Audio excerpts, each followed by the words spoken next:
Jangan ingin cepat sukses tapi dengan cara yang tidak benar. Ya, misalnya pengusaha, jangan wah saya ingin cepat sukses, ingin cepat terkenal tapi pakai cara yang nggak benar. Pak, bagaimana saya melangkah? Saya rasanya berat banget.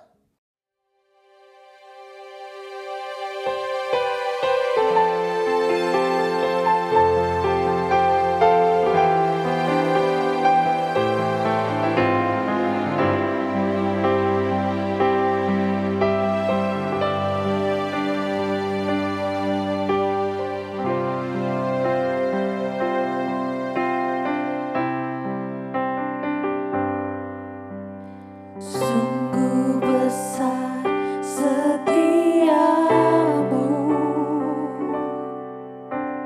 Kau nyatakan bagiku. Kau Bapa yang selalu mengerti isi hatiku.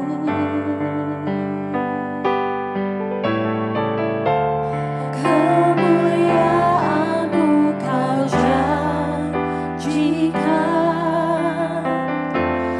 aku tetap percaya.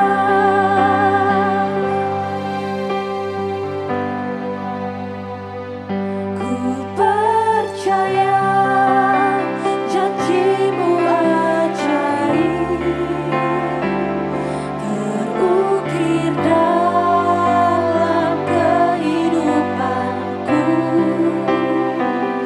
Ku berserah di dalam kekuatan-Mu, hanya Kau selamanya bagiku. Ku percaya janji-Mu ajaib terukir dalam kehidupanku. Ku berserah di dalam kekuatan-Mu, ku percaya.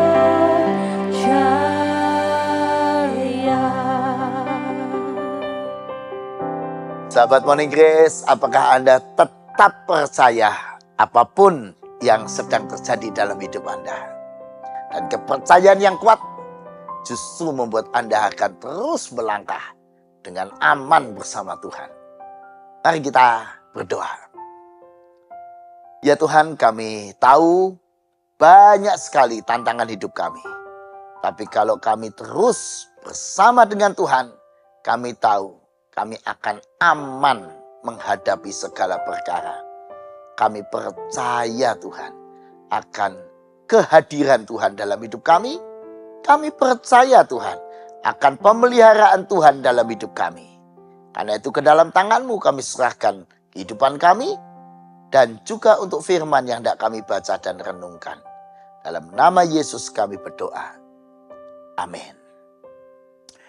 Sahabat Morning Grace, hari ini kita hendak menggumuli tentang berani melangkah, berani berproses bersama Tuhan. Nah, pernah nggak Marisa dan Shalom mengalami seperti diproses oleh Tuhan?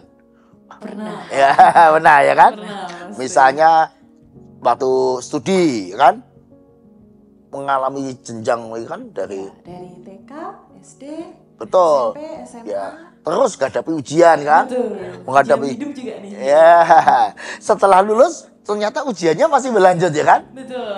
Dalam kehidupan, dalam pekerjaan, dalam rumah tangga, dalam bermasyarakat, selalu ada saja. Tapi jangan takut, karena kalau kita melangkah bersama Tuhan, kita akan diprosesnya. Nah, cuma pertanyaannya lalu bagaimana agar kita tetap memiliki kekuatan iman dalam langkah-langkah hidup kita. Nah, kita ada belajar dari Mazmur 37. Mazmur 37. Terlebih buat sahabat Morning Grace yang hari ini sedang mengalami perjuangan yang hebat. Yang sedang berada pada mungkin titik nadir. Atau mungkin sedang menghadapi sebuah persoalan yang berat. Pak, bagaimana saya melangkah saya rasanya berat banget. Bagaimana saya berproses? Ya, misalnya para mahasiswa yang sedang stres karena skripsinya, ya, karena beban studinya. Wah, ini bagaimana? Ayo kita belajar dari Mazmur 37. Mazmur ini mengajak kita berani berproses bersama Tuhan. Walaupun berat, tapi Tuhan akan menyertai langkah-langkah kita. Prinsip-prinsip apa yang kita belajar dari Mazmur 37? Kita baca ya ayat 1 sampai 6, tapi kita mulai dulu dari ayat 1 dan 2. Mazmur Daud atau dari Daud. Jangan marah karena orang yang berbuat jahat. Jangan iri hati kepada orang yang berbuat curang. Sebab mereka segera lisut seperti rumput dan layu seperti tumbuh-tumbuhan hijau. Jadi prinsip pertama kalau kita menghadapi perjuangan hidup. Jangan iri dengan orang yang nampaknya sukses tapi tidak jujur. Ya, contoh. Ada mahasiswa. Dia rasanya kok enak ya, teman saya nggak usah belajar tinggal nyontek nilainya bagus. Saya yang belajar mati-matian tidak nyontek nilainya malah jelek. Jangan iri. Ya. Kenapa firman Tuhan bilang jangan marah, jangan iri dengan orang yang berbuat jahat. Jangan iri pada orang yang berbuat curang. Kenapa? Nanti mereka punya masalahnya sendiri. Karena Tuhan itu adil. Karena mereka akan lisut seperti rumput dan layu seperti tumbuhan hijau. Artinya keindahan orang curang, keindahan orang yang berbuat jahat itu cuma sekejap. Kayak daun itu yang segera kering, lisut, layu, hilang. Jadi jangan ingin cepat sukses tapi dengan cara yang tidak benar. Ya, misalnya pengusaha. Jangan, wah saya ingin cepat sukses, ingin cepat terkenal. Tapi pakai cara yang nggak benar. Itu hanya akan membawa malapetaka pada diri sendiri. Lalu bagaimana? Itu prinsip pertama ya. Jangan mengikuti cara hidup orang yang tidak benar. Prinsip yang kedua ketika kita sedang berjuang adalah taat dan setia melangkah sesuai firman. Kita lihat ayat 3 sampai 5. Percayalah kepada Tuhan. Lakukanlah yang baik. Diamlah di negeri dan berlakulah setia. Dan bergembiralah karena Tuhan. Maka ia akan memberikan kepadamu apa yang diinginkan hatimu. Serahkanlah hidupmu kepada Tuhan. Dan percayalah kepadanya. Dan ia akan bertindak. Wah, itu luar biasa sekali ya.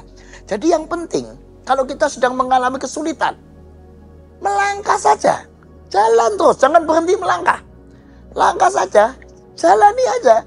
Misalnya kalau kita mahasiswa merasa beban berat, jangan berhenti, jangan lalu keluar. Tapi jalani aja. Kalau kita pengusaha yang sedang berbeban berat, ya jangan lalu kita, ya udah saya menyerah, saya nggak mau lanjutkan usaha saya. Jangan, jalani aja walaupun berat. Yang penting percaya Tuhan, atau artinya libatkan Tuhan. Yang kedua, lakukan yang baik. Ya, lakukan. Rutinitas kita sebagai mahasiswa, lakukan yang baik. Lalu setialah pada firman. Lalu yang penting juga di ayat yang keempat, bergembiralah. Gembira. Walaupun hidup kita penuh dengan persoalan, tantangan, beban berat, gembiralah. Dan yang penting, serahkan hidupmu pada Tuhan. Itulah alasan kenapa kita gembira walaupun beban hidup kita berat, tantangannya banyak, karena kita berserah. Percayalah ia akan bertindak. Ya, kalau dalam terjemahan yang lain, percayalah ia akan menolongmu. Dalam terjemahan bahasa Inggris menarik.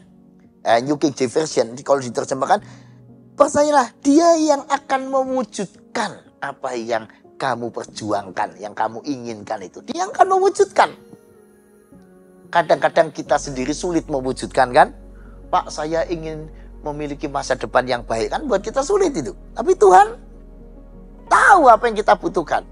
Tugas kita apa? Lakukan saja yang baik. Jalan yang baik. Jangan curang tadi, jangan ikut-ikutan yang berbuat jahat. Jalani, proses. Karena itu jangan remehkan proses yang namanya sederhana. Jadi jangan menghina anak TK ya, yang sedang studi.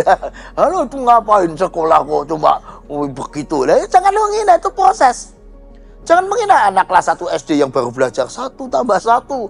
Mau gampang banget. Ya, jangan pikir, jangan menghina, itu proses. Jangan menghina orang yang adik-adik tingkatmu yang masih berjuang dari bawah. Oh, itu saja sih mudah. Kan mudah. Nanti pada waktunya masing-masing akan punya levelnya sendiri. Nah, karena itu juga kita, kalau kita sedang mendapatkan hidup yang rasanya ringan, ya bersyukur, jalani. Tapi pada waktu berat, jangan mengeluh. Jalani aja terus. Nanti pada waktunya Anda akan menemukan sesuatu yang dikatakan oleh pemazmur, Tuhan akan bertindak. Tuhan akan menolong dan mewujudkan yang kita inginkan. Yang ketiga yang harus kita percaya adalah bahwa Tuhan yang memelihara hidup kita. Ayat yang ke-5 dan 6. Serahkanlah hidupmu kepada Tuhan dan percayalah kepadanya. Ia akan bertindak. Ia akan memunculkan kebenaranmu seperti terang dan hakmu seperti siang. Tuhan itu yang memelihara kita. Jangan takut. Memang kata hidup dalam perikop kita ini di ayat yang ke-5 dipakai bahasa asli, bahasa Ibrani, derek. Bahasa Ibrani derek artinya bukan sekedar hidup tapi perjalanan hidup. Jadi seolah-olah Mazmur mengatakan serahkanlah perjalanan hidupmu pada Tuhan. Nanti prosesnya itu Tuhan yang mengawal, yang menjaga. Sehingga engkau akan berhasil mencapai yang kau inginkan. Asal itu keinginan yang baik, yang benar, yang kudus, yang Tuhan inginkan. Dan yang terakhir, orang yang demikian akhirnya akan bersinar. Ya, ia akan memunculkan kebenaranmu seperti terang dan hakmu seperti siang. Kita akan justru menjadi kesaksian yang baik. Jadi contoh yang baik. Nah, karena itu saya mau sharing ini buat sahabat Ponegris, buat Marisa, dan juga buat Shalom. Bagaimana kalau engkau mengalami seperti seorang anak ini. Pada waktu dia usia 7 tahun, dia pergi ke sekolah. Sekolah zaman dulu pakai pemanas berupa tungku, supaya nggak dingin, karena ini di Eropa. Tiba-tiba pemanasnya itu meledak. Dan beberapa anak jadi korban, termasuk dia dan kakaknya. Bedanya kakaknya itu tidak bisa ditolong. Kalau dia ditemukan dalam kondisi pingsan dan gosong, ya, luka bakar. Dari perut ke bawah itu sudah parah. Lalu dokter berkata kepada ibunya dan ayahnya, anak ini kemungkinan kecil bisa hidup. Yang kedua, kemungkinan kecil hidupnya kalau toh hidup tidak panjang. Dan kalau hidup pun pasti cacat. Jadi salah satu cara yang paling penting adalah mengamputasi kakinya. Kalau mengamputasi kakinya mungkin bisa memperpanjang hidupnya dan seterusnya. Tapi si anak ini kemudian mendengar dalam pingsannya itu, mendengar kata-kata dokter mau amputasi. Dia bilang, Mama, Papa, jangan saya diamputasi. Aku nggak mau diamputasi. Ya memang lalu karena orang tuanya pikir ya sudah, mau hidupnya katanya kan mungkin tidak panjang. Ya sudah, tidak diamputasi. Tapi memang anak ini yang namanya Glenn, dia lalu hanya bisa duduk di kursi roda. Tapi ibunya mendoakannya. Anak ini terus tekun berdoa dan minta, Tuhan, saya ingin bisa berjalan, bahkan saya ingin berlari. Lalu ibunya dan ayahnya membawa Glenn yang di kursi roda di sebuah rumput, ya, padang rumput atau halaman rumput. Glenn bersusah payah untuk berdiri, jatuh bangun, belajar untuk berjalan. Jatuh bangun. Tapi dibilang, Tuhan tolong saya, Tuhan tolong saya. Akhirnya dia terus belajar, menjalani proses jatuh bangun, belajar untuk berjalan. Mau berdiri aja susah, ya kan? Belajar berjalan. Tapi memang karena kegigihannya, karena doanya, karena ibu dan ayahnya yang begitu baik, tiap hari begitu mereka ada waktu, selalu kaki Glenn yang sudah gosong itu di fisioterapi, ya, dipijit di fisioterapi. Tiap hari dengan cinta dan doa. Singkatnya, Glenn bisa berdiri, bisa berjalan. Dan tahu-tahu dia belajar berlari kecil. Dan ketika dia SMP, mulai ikut lomba lari. Wah, SMA lomba lari lebih gila lagi. Dia bisa lari dengan kecepatan yang tinggi. Dan dia mulai menjadi atlet lari Amerika. Dan tahun 1932, dia ikut olimpiade lari di LA di Amerika, tapi dia belum berhasil juara 1. Dia cuma juara 4. Lumayan lah juara 4 ya. Juara 4 lumayan ya. 1932. Tahun 1936 dia ikut lomba lari lagi di Olimpiade Berlin, Jerman. Dan dia juara 2 untuk 1.500 meter. Lumayan, dari 4 jadi 2. Dan nanti tahun 1940 dia ikut Olimpiade lagi di Inggris atau di London. Dan dia kali ini juara 1 untuk 1.500 meter dan memecahkan rekor dunia. Lihat perjuangan Glenn. Dari belajar berjalan, berdiri, berjalan, berlari. Dari juara 4, juara 2, juara 1, memecahkan rekor dunia. Semuanya harus dijalani langkah demi langkah. Prosesnya dijalani asal dengan iman, dengan tekun, dan tidak jatuh melakukan hal yang curang. Tuhan berkati. Karena itu, sahabat Monegrace, beranikah Anda hari ini dan sepanjang hidup Anda melangkah, berjuang bersama Tuhan. Langkah demi langkah, walaupun tampaknya langkah kecil, itu penting dan berharga. Karena itu melangkah saja bersama Tuhan. Dan jangan pernah iri dengan orang yang curang, orang yang jahat, orang yang tidak jujur. Melangkah di dalam firman. Dan lihatlah Tuhan akan memelihara Anda dan menjadikan hidupmu kesaksian yang hebat. Selamat berjuang dan terus berjalan menapaki jalan-jalan hidup Anda bersama Tuhan, pemelihara hidupmu yang setia. Amin. Mari kita berdoa. Ya Tuhan, terima kasih. Hidup kami memang sebuah perjalanan yang panjang dan penuh perjuangan. Tapi selama Engkau ada bersama kami tidak takut Tuhan. Karena Tuhanlah yang akan menjadi penjaga kami, pengendali kami, pengarah kami. Kepadamu Tuhan kami berserah dan menyerahkan perjalanan hidup kami yang masih panjang ini. Biarlah segala perkara kami percayakan di tangan kasih kuasa-Mu. Tolonglah kami yang lemah ini Tuhan selalu mengandalkan Tuhan dalam segala perkara. Terpujilah nama Tuhan. Amin. Ayo terus melangkah karena besar kasih setia Tuhan pada kita. Ku percaya janji-Mu ajaib, terukir nyata dalam hidupku.